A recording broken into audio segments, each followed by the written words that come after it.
नमस्कार मेरे सभी फेसबुक के साथियों और मेरे मित्रों। एक मुद्दा है जो काफ़ी समय से चलता आ रहा था। कई राजनीतिक पार्टियों ने भी इसकी मांग रखी, जातीय जनगणना।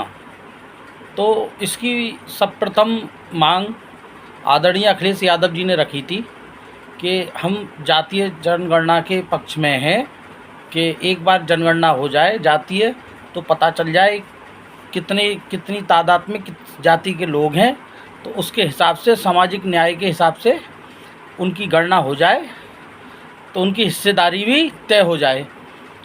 तो बहुत ही बुद्धिजीवी समझदार मैं जैसे ब्राह्मण समाज से हूँ, तो मेरे भी कुछ ब्राह्मण समाज के मेरे साथियों ने, मेरे मिलने जुलने वालों ने, कुछ भाजपा माइंडेड हैं, बीजेपी को पसंद करते हैं, मोदी जी की नीतियों को पसंद करते हैं। उन्होंने बड़ी मेरी आलोचना की, मिले मुझसे, कहा कि देखिए तुम्हारे नेता जो है जातियों में बांटना चाह रहे हैं, हिंदुओं को जातियों में बांटना चाह रहे हैं, जनगणना कराना चाह रहे हैं।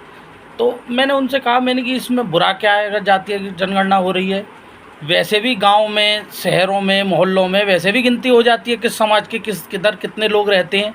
वैसे भी जो इलेक्शन लड़ते हैं और स्वयंसेवी संगठन बनाते हैं, सामाजिक संगठन बनाते हैं और तुम्हारा जातीय संगठन बनाते हैं, वहाँ वो उनकी गणना कर लेते हैं कि इस समाज के फला गांव में इतने लोग हैं, इस मोहल्ले में इतने, इस गली में इतने हैं। तो ये बात तो किसी से छुपी नहीं है। अगर गवर्नमेंट करा देती, ये थोड़ा तो क्या है, उनके डॉक्यूमेंट में हो जाती, तो इसमें बुराई क्या है अगर हो जाएगी तो। हमने ऐसा कहा तो उनने बड़ी हमारी आलोचना की कि नहीं ये गलत है और इस तरीके से जातियों में नहीं बांट सकते। तो अखिलेश यादव जी ने मांग रखी, क्योंकि विपक्ष के नेता हैं, उन्होंने मांग रखी, बड़े नेता हैं विपक्ष के। फिर राहुल गांधी ने भी रखी, तो लोगों ने बड़ी आलोचना की कि नहीं ये गलत है। तो आज अभी भारतीय सरकार ने, मोदी सरकार ने जातीय जनगणना के लिए आदेश करा है कि अब जातीय जनगणना होगी। तो अब वो लोग क्या कहेंगे? और जो भाजपा के लोग इसकी आलोचना कर रहे थे, बुराई कर रहे थे, हम जैसे लोगों से अनाप शनाप बोल रहे थे, ज्ञान बांट रहे थे, आज उनके हाथ में, आज नहीं कल नहीं 2 दिन बाद पर्चा दे दिया जाएगा। अब वो जनगणना के फ़ायदे बताएंगे कि इस जनगणना के ये फ़ायदे हैं। उन्होंने नोटबंदी के फ़ायदे बताए, उन्होंने वैक्सीन के फ़ायदे बताए, उनने किसानों के लिए जो कानून बनाया था उसके भी फ़ायदे बताए। अब किसी के मुंह से एक भी आवाज़ नहीं निकली, क्योंकि अब ये मोदी सरकार ने आदेश दे दिया। उनकी क्या इसमें ये रही है, राजनीतिक मंशा है, क्या दबाव है, उन्होंने दिया। पर अब नहीं कोई कुछ बोल रहा।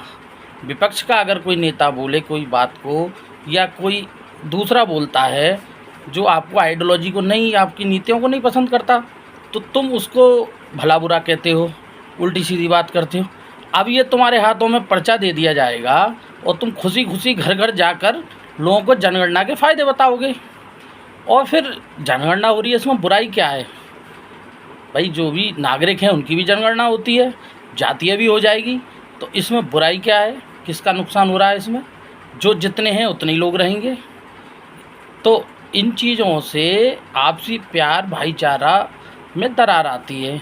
जो अगर कोई दूसरा इंसान कहता है और तुम्हारे नेता जिनको तुम पसंद कर रहे हो, उनकी गलत नीतियों को भी पसंद कर रहे हो, अगर उसके बारे में कोई कुछ कहता है तो तुम एक शब्द नहीं सुन सकते, और वही आदेश वो दे देते हैं। फिर तुम उनके जो गुणगान करने के लिए घर घर जाके समझाते हो। तो मेरे भाइयों, ये राजनीति के चक्कर में आपसी संबंध, प्यार मोहब्बत जो है ख़त्म ना करो। तुमको मानना है, उनकी जिंदाबाद करनी है, तुमको सरकार का मज़ा लेना है, तुम्हें सरकार में रहना है, तो तुम एक शब्द नहीं बोलोगे। हम विपक्ष में हैं तो हम विपक्ष की बात करते हैं, संतुलन बात करते हैं। ऐसा नहीं है कि हर बात तुम ही सही कहते हो, दूसरा भी कोई बात सही कह सकता है। तो जब कहने की हिम्मत रखो तो सुनने की भी रखो।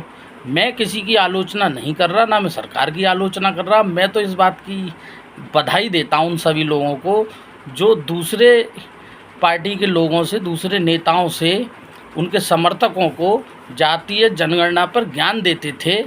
आज उन्हीं की सरकार ने इसका आदेश दे दिया है कि जातीय जनगणना होनी चाहिए। तो अब जातीय जनगणना होगी, इससे क्या नुकसान है किसी का? अब जिसका नुकसान है वो अपना भैया जाने, पर मेरे हिसाब से क्या नुकसान है? सामाजिक न्याय में जितने लोग हैं जिनकी गिनती हो जाएगी तो उसमें क्या फ़र्क है। तो इसलिए इस तरीके की बातें मत करा करो कि बाद में फिर वही होता है जो विपक्ष या और लोग मांग उठाते हैं, फिर तुम्हारे नेता को भी वही करना पड़ता है, फिर तुमको भी उसमें उसके फ़ायदे बताने पड़ते हैं। इसलिए किसी से उल्टा सीधा बोलने से पहले सोच लिया करो, या तुम्हारा अपने नेता पे बस हो कि तुम्हारी बात मानता हो या तुमसे पूछ के करता हो। जहाँ ये विवाद चल रहा है देशों के बीच का, बहुत महत्वपूर्ण ये दिन जा रहे हैं कि भारत किस परिस्थिति से गुजर रहा है। तो भारत के लोग तो और किसी इंतज़ार में थे कि दुश्मन देश के खिलाफ़ क्या कार्रवाई होगी, पर अभी ये देखा दोपहर में कि इसका आदेश आया कि जातीय जनगणना होगी। चलो कोई बात नहीं है, देर आए दुरुस्त आए। तो विपक्ष की मांग थी और मोदी सरकार ने मानी, इसलिए बहुत बहुत धन्यवाद। अब किसी को अच्छा लगे या बुरा लगे, पर्चा लेके उनको सब कुछ समझाना पड़ेगा, इसके फ़ायदे बताने पड़ेंगे, और हमें बताने की ज़रूरत नहीं है, हमने इसके फ़ायदे मान लिए। क्योंकि अब जो नहीं मान रहे तो उनको बताना पड़ेगा और आपस में ही समझाना पड़ेगा, और सबसे ज़्यादा उन लोगों को अपने दिल को समझाना पड़ेगा, बार बार कहना पड़ेगा, ऐसे करके दिल को समझाना पड़ेगा कि फ़ायदे कि हमने दूसरों से इस विषय पे क्या कहा था। भारत माता की जय, जय हिंद। आप सभी स्वस्थ रहें, खुश रहें, इसी कामना के साथ शुभ रात्रि।